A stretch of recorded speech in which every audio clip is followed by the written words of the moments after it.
Son 7:30. Dale. Bueno, también me quiero ir. No me van a extrañar. Listo. Vamos. Bueno, esta parte ustedes ya lo saben. Cabe decir que ya saben el cromosoma Y, la proteína SRI, ya lo hablamos la semana pasada. Ya vimos este cuadro, la SRI masculino, para evitar que se forme lo que es femenino, ¿no? Vamos a hablar ahora todo lo que tenga que ver con la parte femenina. A propósito de eso, los grupos me han dado cólera, la verdad.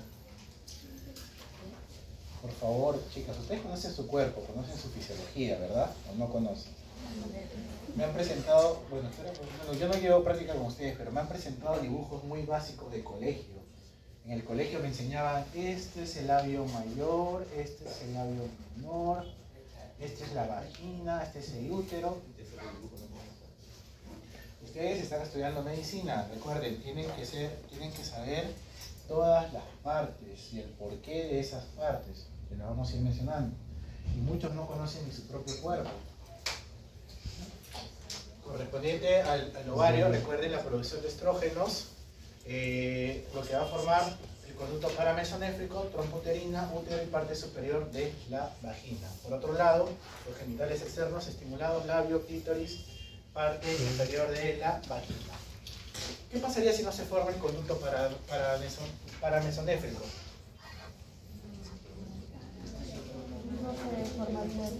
No se va a formar todo eso. Hay una entidad, hay una enfermedad caracterizada por todo eso, llamado el síndrome de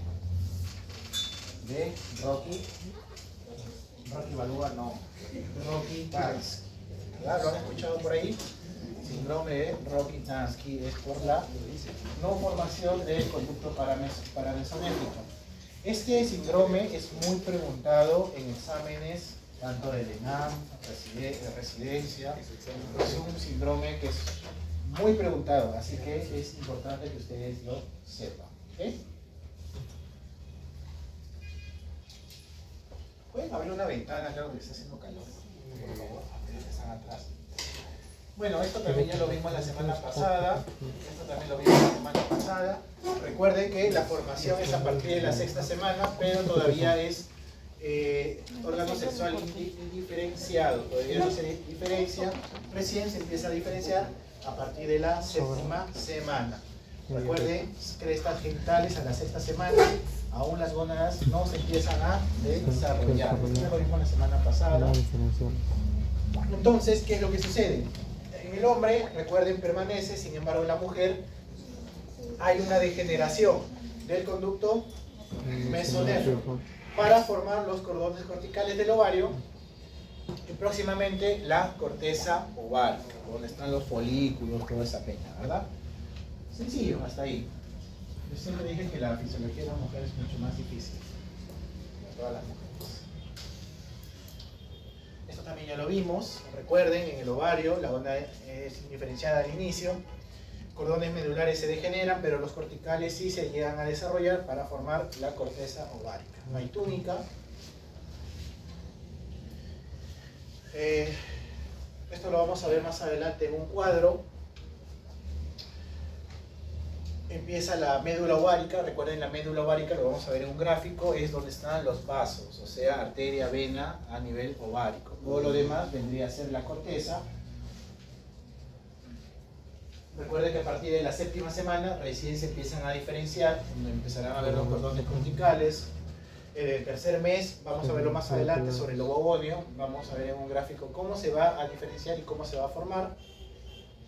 Y obviamente el ovogonio, pues las células foliculares, que son las células que lo rodean, o sea, un ovocito con células que lo rodean, forman el folículo primario. Lo vamos a ver más adelante, así que con tranquilidad.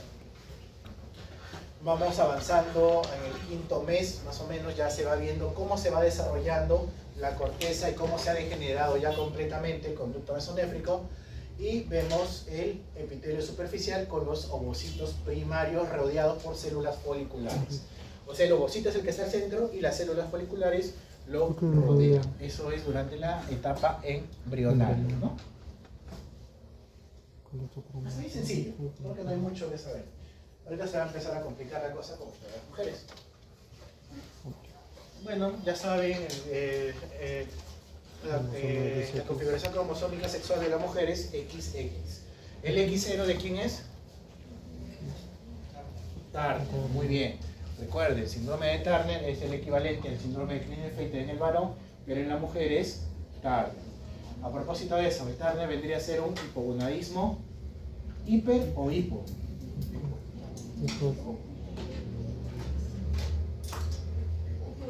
Hiper. El Kalman es el único que es hipogonadismo de tipo hipogonadotrófico. El Turner como el Klinefelter son hipogonadismos tipo hipergonadotrófico. ¿Has visto el síndrome de Turner? Sí, ¿no? En dibujos lo han visto, ¿no? Bueno, el síndrome de Turner sí es una entidad. Yo he visto en toda mi vida dos mujeres Turner. Interesante. Entonces los cordones corticales se van formando hasta formar el ovario, con su ligamento propiamente dicho, ¿ok? ¿Qué más? Lo demás del paramesonéfrico empieza a formar lo que son las trompas, el útero, el cuello uterino y la primera porción de la vagina. Hay vestigios o rezagos del mesonefro que se empezará a llamar epóforo, paróforo, según la relación con el ovario. Tanto también van a formar otros vestigios como los quistes de Gardner. ¿Y por qué es importante saber la embriología o estos pequeños detalles? ¿Para qué crees que te sirva? Karen. No, eso te vas a olvidar. Mañana, digamos, en el próximo ciclo ya te olvidaste de esto. ¿Por qué crees? ¿Por qué crees? ¿Creen que tenga alguna utilidad? Claro, en la parte quirúrgica. ¿Qué opinas? La parte quirúrgica. ¿Dime? En la parte quirúrgica, puede La reconocerlo. parte quirúrgica, ¿no? Ni siquiera lo vas a ver en la parte quirúrgica. Profesor, para ubicarnos. ¿De ahí se forma el clítoris? ¿Mm? ¿De ahí se forma el clítoris? No. Clítoris es a partir del seno urogenital. Entonces, ¿por qué es importante saber esto? Doctor, pero en el varón no es así, ¿no? No es así, el varón te incluye en tu vida, pero en la mujer sí tiene una relevancia clínica. Las mujeres, a diferencia de los varones, ellas tienen una etapa reproductiva que es parametrada, ¿ok? En ciertos intervalos de años. Ustedes probablemente están jóvenes, van a decir, ahorita no me interesa tener hijos. De acá a un par de años lo van a pensar, de acá a unos 10 años van a decir, no, ya es hora de que tenga hijos. Entonces van a intentar con sus parejas, primer intento, no pega, segundo intento, ya estoy embarazada, a las pocas semanas lo pierdo, tercer intento, otra vez otro aborto espontáneo. ¿Qué está sucediendo? Voy al ginecólogo, vamos al ginecólogo, y el ginecólogo les hace una ecografía. Y en la ecografía ven algunas alteraciones en la estructura del útero. ¿Como cuáles? Útero delfo, útero unicorno, diferentes o tabicados, el cual, si bien pueden salir gestando, pero impide la implantación del embrión. Entonces no se va a implantar y es causa muy frecuente de infertilidad en la mujer. El reconocer estas estructuras o la formación de estas estructuras es causa importante en la fertilidad de la mujer. O sea, ustedes probablemente, ninguno de ustedes habrá hecho una ecografía hasta ahora, o alguna sí. Habrán visto si su útero es normal o no es normal. Pero es frecuente los úteros delfos, úteros tabicados. Eso ya lo vamos a ver más adelante. Por eso es muy importante, en la mujer sobre todo, tiene mucha importancia clínica, sobre todo cuando quiere ver fertilidad. Estos rezagos, el quiste de Gardner, ¿qué es el quiste de Gardner?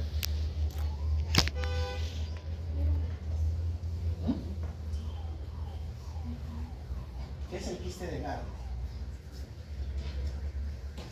Es parte del vestigio también del mesonefro, simplemente quedó un quiste en la parte anterior de la vagina.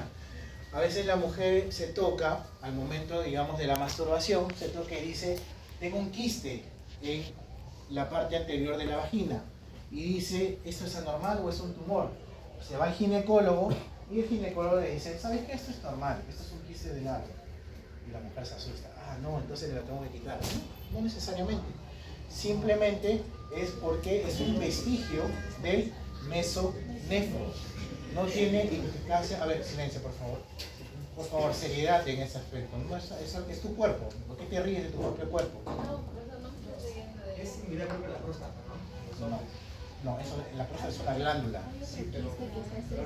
Ahorita vamos a hablar de otros quistes.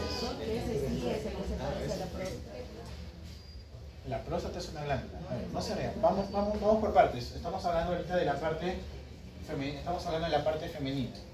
¿Ok? Entonces hablamos de los quistes de Gardner que se encuentran en la parte anterior lateral de la pared vaginal. ¿Ok? Es algo común, es algo normal, no tiene ninguna implicancia patológica, simplemente es un rezago. Algunas mujeres se lo quieren extraer por estética, otras permanecen con el quiste de Gardner, que es prácticamente normal.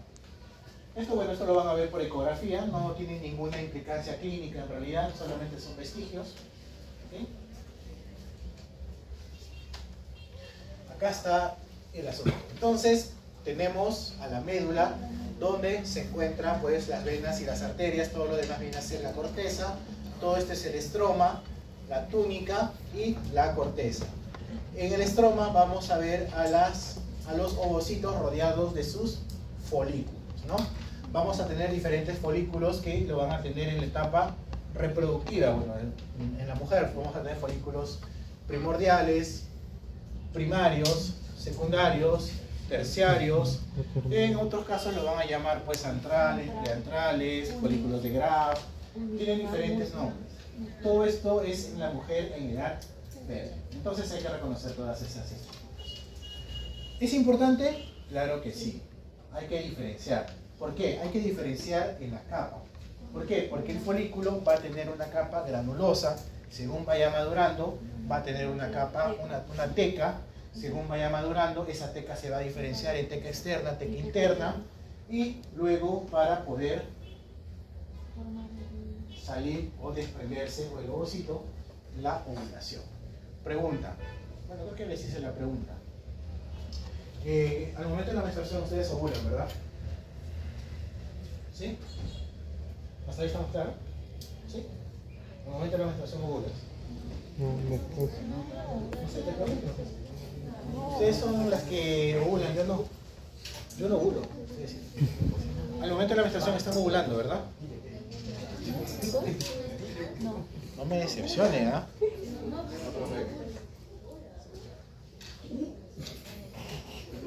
Sí, ¿no?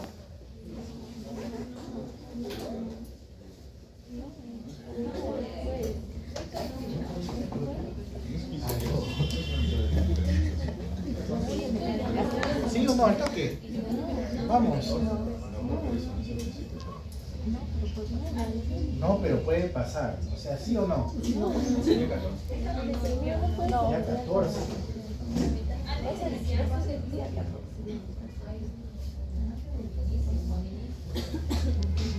Vamos, vamos chicas. ¿Sí o no? Acá dicen no, ¿verdad?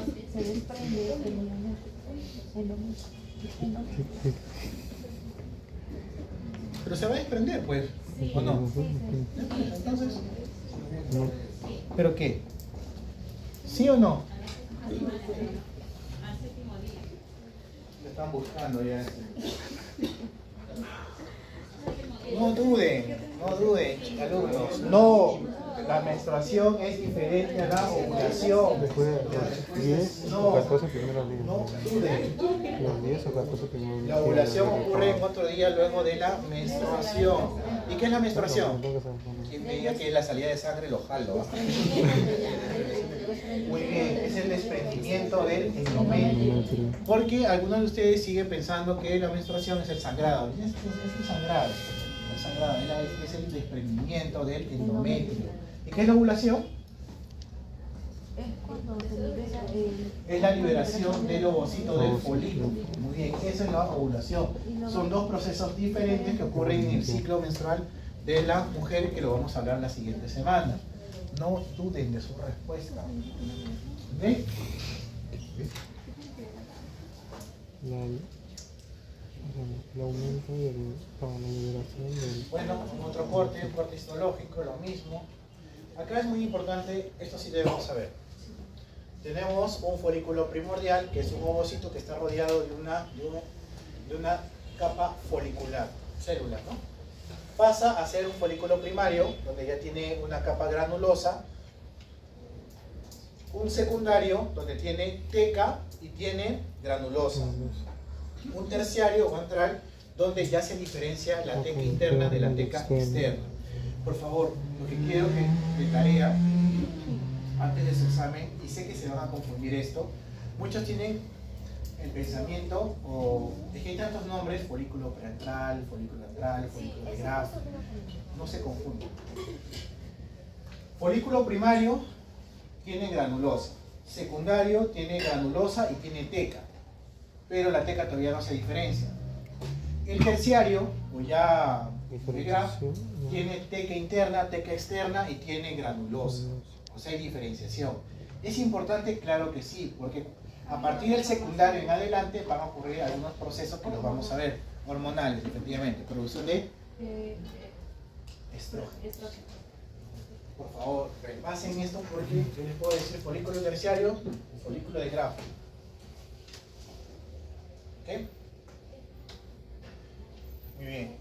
La verdad este dibujo también es muy básico, pero bueno, me han puesto ese dibujo, ¿qué puedo hacer? No puedo hacer mucho. Recuerden, por favor, el útero, la vagina. Delante de la vagina se encuentra la vejiga con la uretra, y hacia la parte retro posterior se encuentra el recto. ¿Cuál es la posición más frecuente del útero? Anteroversoflexión. ¿Por qué? Porque se encuentra, bueno, anterior, flexión porque está pues medio, por eso es, bueno, anterior, verso, flexión. Ajá. La posición más frecuente del útero en todas las mujeres es antero verso flexo. ¿Ok? Esa es pregunta hasta de residentado. No lo olviden. ¿Puede irse hacia atrás? Claro que sí. En algunos momentos fisiológicos, puede ser cuando la vejiga está llena, el útero se puede desplazar. Pero la posición más frecuente es lo que dice su compañera, antero verso flexo. Bien.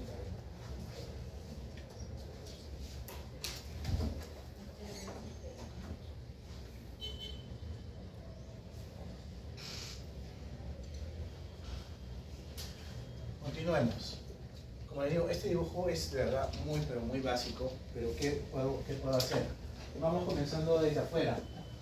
Yo les pregunto a las mujeres, ¿cuáles son los labios mayores? ¿Qué me van a responder?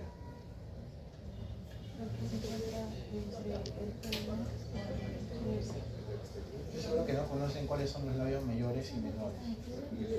Los externos, donde crece vello, son los labios externos. Ajá. Son los labios mayores, y por dentro vamos a encontrar los labios menores. Dentro de ellos vamos a encontrar dos aperturas, uno que es el meato urinario uretral y otro es el introito vaginal. Y les vuelvo a... no les voy a preguntar, pero deben saber, y ha sucedido, y a mí me ha sucedido con un interno. El interno le puso la sonda en la vagina. Por favor, si ustedes no saben o dudan, pregunten. Ya, las mujeres no orinan por la vagina. ¿Por dónde orinan? Por el meato urinario. Por favor, si no lo saben, pregunten. Pero no cometan, de verdad, disculpen la palabra, no cometan tonterías. ¿Ok? La sonda no se le puede, yo fue una gestante, la sonda se la colocó en la vagina, en el momento de la cesárea, en el momento de presionar, la sonda se salió, porque obviamente estaba en la vagina. No estaba en la uretra, en la vejiga. ¿Ok? ¿Qué más? El clítoris. El clítoris es semejante al varón. ¿En qué parte? glande. No vayan a decir pene, por favor, es con el glande. ¿Y por qué? ¿Y por qué el clítoris es el órgano eréctil de la mujer? ¿Qué tiene que ser eréctil? Muy bien, terminaciones nerviosas. Las terminaciones nerviosas son lo que hacen eréctil a la parte del clítoris de la mujer. ¿Okay? Recuerden que hacia la parte cefálica se encuentra el monte de Venus. No vamos a entrar mucho en ese detalle. Ustedes ya deben conocer, hay diferentes disposiciones. ¿Qué es el himen? Es una tapa delgada que cubre el orce, el conducto celular externo de la vagina, donde tiene distintos nombres o... Tiene distintos... No, bueno, no nombres, sino formas. Ajá, y bueno, este se rompe cuando digamos... Bueno, uno es cuando se tiene relaciones sexuales y otro es por el sangrado. La última parte te lo corregí. Muy bien, lo que hizo su compañera el himen efectivamente es una capa que se encuentra a la entrada del introito vaginal. Sin embargo, esta capa al momento de un trauma o relaciones sexuales, las relaciones sexuales son un trauma, pueden romperse, provocando el sangrado, obviamente porque está vascularizado. ¿Ok? No vayan a cometer la desfachatez de decirle, ya no tienes himen porque has tenido relaciones sexuales. Eso es falso. Inclusive manejando bicicleta, montando caballo, puedes romper el himen. ¿Cómo se llama la entidad cuando el útero protruye?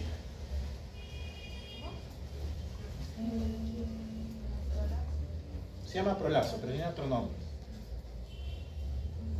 Prefijo de útero. Ístero.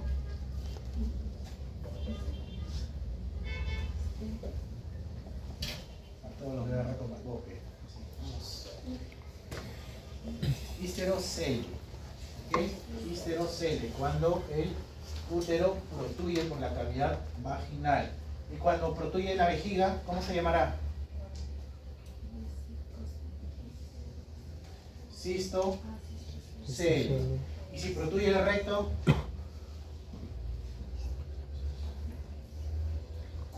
si protruye el recto, rectocele. Son entidades frecuentes que ustedes van a poder observar en personas adultas mayores, personas que ya no tienen suficiente colágeno o suficiente soporte o sostén para mantener las estructuras en su correcta posición. Vamos a ver, es frecuente, frecuente que salga el recto, es frecuente que se salga el útero, sobre todo en gestantes, pues han tenido 6, 7, 8 hijos, y la vejiga también en algunas situaciones puede pronto.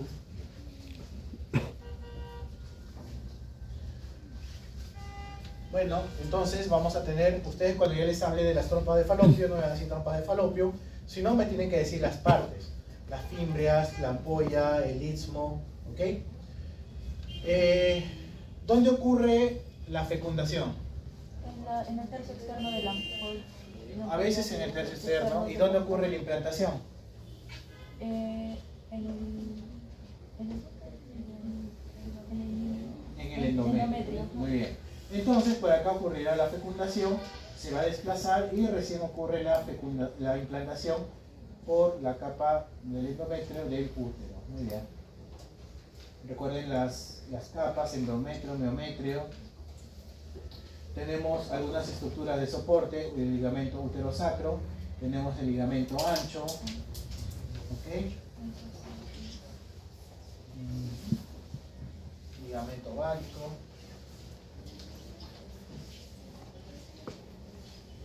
Bueno, más de lo mismo, esto ya... Muy bien, acá sí me voy a detener, por favor. Igual. Y estoy seguro que también lo sabe. Estoy seguro. ¿Qué es mitosis? División celular. División celular, la meiosis. Y meiosis también es división celular. Solo que el otro de las dos células. A ver, primero, habla primero. En la mitosis son células diploides iguales y en la meiosis son células haploides con la mitad de información de cada una. Ya, es una característica de la mitosis. Bueno, en este caso, pero o sea, no me estás diferenciando el término mitosis, sino me estás diciendo en este caso qué ocurre. La mitosis va a conservar el número de cromosomas, mientras que en la meiosis se va a dividir. Ya, ¿qué me ibas a decir? Perdón. Dos células hijas idénticas. Muy bien, Karen. Dice que la mitosis son dos células idénticas. ¿Ok? Y en la meiosis, Ya se forman esta célula hija va a formar otras dos células. ocurre el crossing over. ¿Qué significa? ¿Apellido? Muy bien, Ruiz.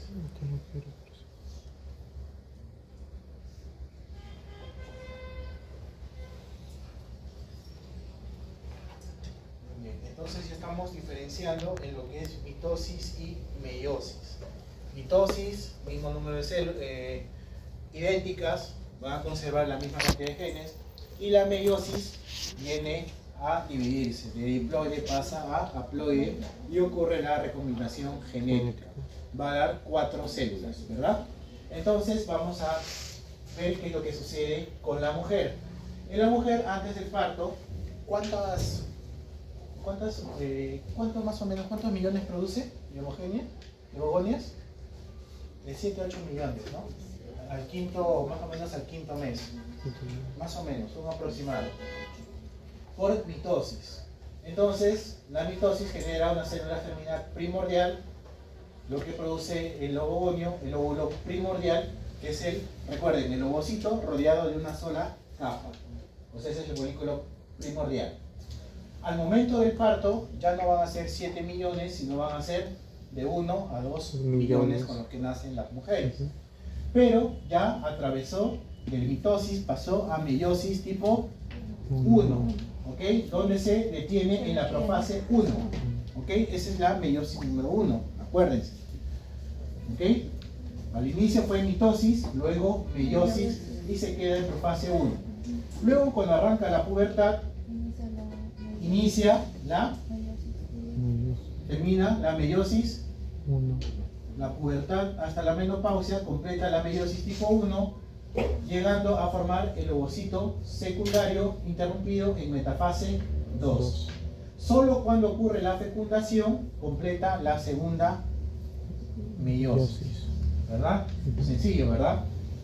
Por favor, este cuadro estudienlo bien. De acá por lo menos el doctor Melchor le va a hacer 2 preguntas.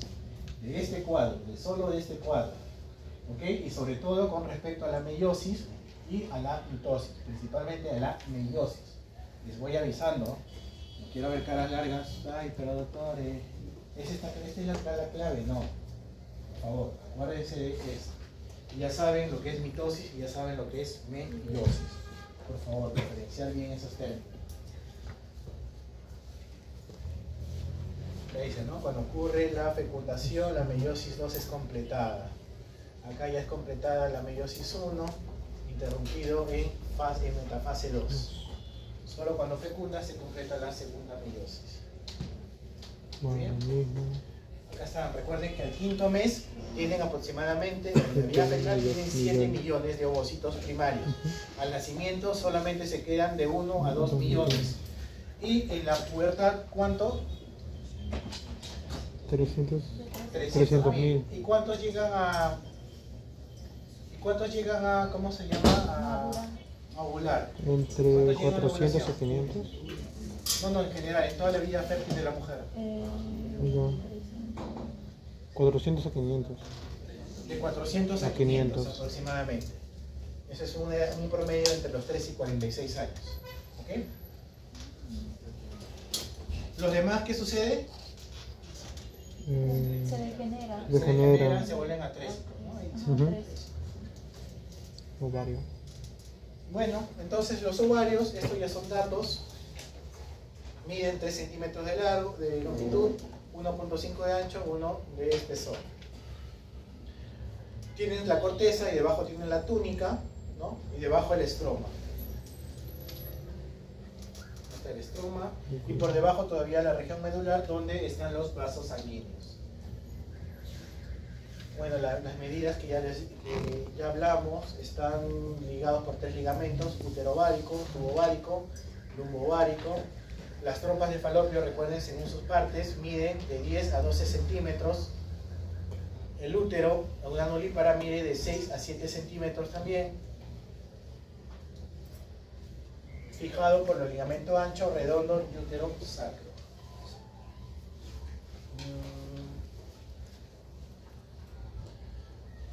La vagina mide de 6 a 7 centímetros, esta es en una nulípara, y puede llegar hasta 12 a 14 centímetros. Esto varía según la población. Entonces, si la vagina de longitud mide de 6 a 7 centímetros, ¿de cuánto debe ser la longitud del pene para llegar a la fecundación?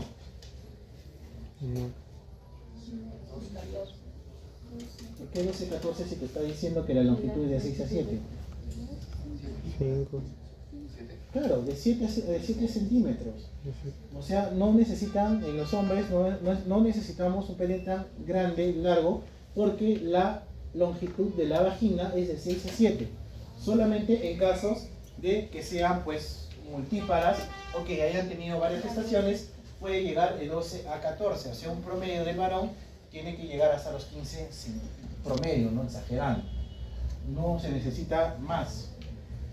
Lo digo porque forma tabú. A veces la creencia o el tabú del hombre es no tener un pene grande. Eso es falso. Simplemente necesitan de 6 a 7 centímetros.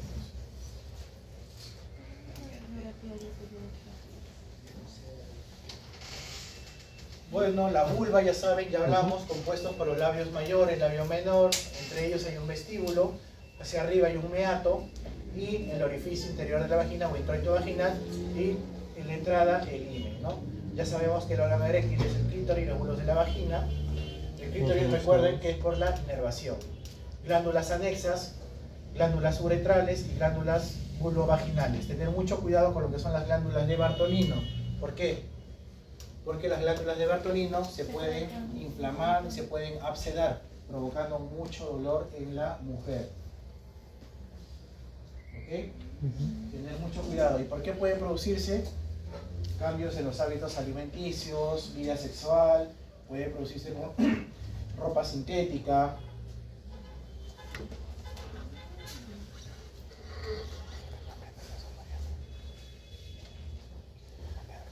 Irrigación, esto también les pregunta. Bueno, el ovario obviamente es arteria ovárica, rama de la aorta abdominal, el drenaje en el plexo pampiniforme, la irrigación de las trompas viene por la arteria tubárica, que es rama de la uterina, ¿no? El útero obviamente por la arteria uterina que viene de la hipogástrica, la vagina por también arteria vaginal que viene de la ilíaca interna o hipogástrica. Es muy importante siempre reconocer la arteria uterina, porque en casos de sangrado uterino es importante el clampaje de la uterina, de la arteria uterina. La irrigación del clítoris, arterias cavernosas y arterias dorsales del clítoris procedentes de la pudenda interna.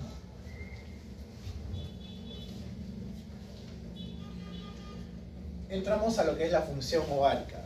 Esta es la otra parte muy importante. Las mujeres producen 3 tipos de estrógenos. El beta-estradiol, que es el más potente, producido por los ovarios, la estrona, producida por la teca, y el estradiol, producido en el hígado. Simplemente vamos a hablar de esto, ¿ok? De los estrógenos.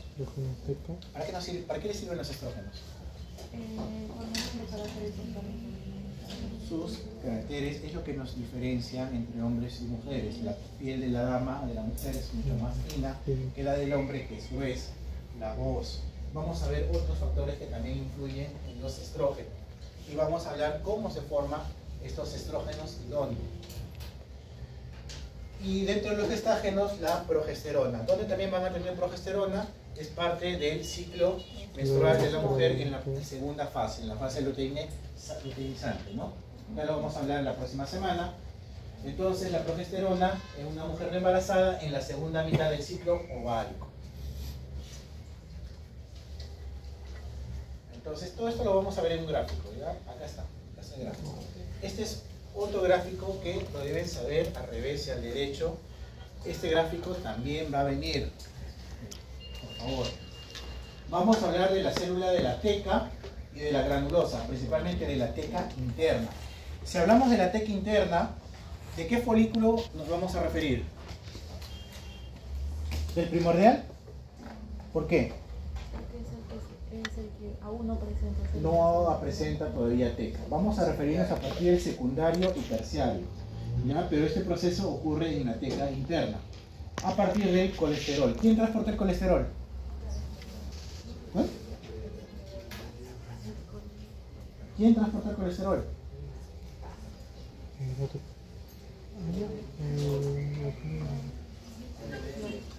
Las lipoproteínas de baja densidad son los que van a transportar el colesterol adentro de la teca y adentro de la granulosa. Mediante la acción de la LH producida ¿dónde? En la adenohipófisis, va a transformarse mediante AMP cíclico de colesterol a pregnenolona en ambas células. La diferencia es que la progesterona transformada en la granulosa va a pasar a la teca para transformarse en andrógeno. Los andrógenos van a regresar a la granulosa y mediante la acción de la FSH, de la folículo estimulante, que también es producida o liberada en la adenohipófisis, va a estimular mediante AMP cíclico a la aromatasa. ¿Para qué? Para producir estrógenos. Entonces los estrógenos se producen ¿dónde? En la capa granulosa. Si se han dado cuenta, todos los folículos tienen granulosa, ¿ok? Pero en abundancia lo tienen los folículos secundarios y el folículo terciario, folículo antral y de Graf, ¿no? Sencillo, ¿verdad? Pregunta para todas las mujeres. ¿Qué pasa si no tengo la suficiente aromatasa o no hay suficiente estímulo de FSH? ¿Se van a acumular los? ¿Cómo se llama esa enfermedad? Donde las mujeres tienen abundante estrógeno. Y seguro de acá algunas la sufren. Donde les sale abundantes barritos, granos. Fuerte. Fuerte, Karen. Varios folículos. Síndrome de ovario poliquístico, el famoso llamado SOP. Ahí está la fisiopatología. ¿Y cuál es el tratamiento? Si no, anticonceptivos. ¿Y por qué son los anticonceptivos? Para los estrógenos y progesterona, principalmente estrógenos, y para regularizar toda esta cascada, ¿no? Por eso es el síndrome de ovario poliquístico. ¿Okay? Acá está la fisiopatología. ¿Sí o no? Eso no les vamos a preguntar, pero sí sobre el gráfico. Bueno, entonces cuando hablemos de GnRH, de gonadotropinas, ustedes ya no me van a decir que se produce en el hipotálamo, me van a decir que se produce ¿dónde? En el arcuato y en el área preóptica, tiene un patrón pulsante, ¿no? Ahí está, pues ya hablamos de Kalman, hablamos de Klinefelter, hablamos de signo de Turner, y obviamente que la LH y la FSH se produce en la adenohipófisis. Más de lo mismo. Bueno, ustedes ya saben esto, ¿no? El hipotálamo, la GnRH se produce en el núcleo arcuato para estimulación de la adenohipófisis, y la adenohipófisis aumentará los valores de LH y FSH. A la vez, a la producción de estrógenos y de progesterona, habrá una retroalimentación negativa en la adenohipófisis y en el núcleo arcuato. El mismo gráfico. Por favor, estudien muy bien este gráfico, que este gráfico les va a venir. ¿Ok? Les va a venir.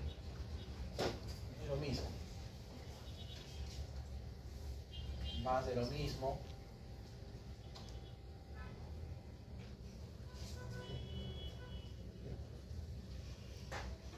Ya saben cuál es el folículo, el cuerpo lúteo, y el estroma es toda esta zona. Es el estroma. Bueno, ¿qué es lo que hace? Yo les preguntaba, ¿qué es lo que hace los estrógenos?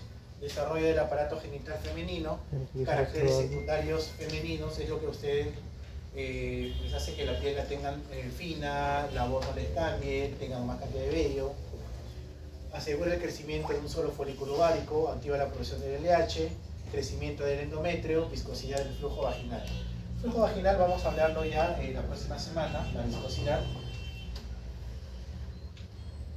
En caso de la progesterona va a mantener la segunda parte del ciclo menstrual, y el mantenimiento del embarazo. Sus funciones: implantación del embrión, espesa el moco cervical.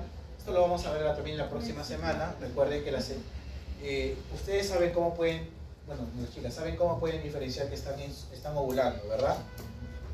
Una de ellas es el peso del moco cervical, otro, ya habíamos hablado, es la sensibilidad de las mamas. Producción de leche materna después del parto. Más de lo mismo. Tener luteinizante alta puede provocar una menopausia precoz, síndrome de ovario poliquístico, tumor hipoficiario, y la LH baja, un desorden alimenticio y hiperprolactinemia.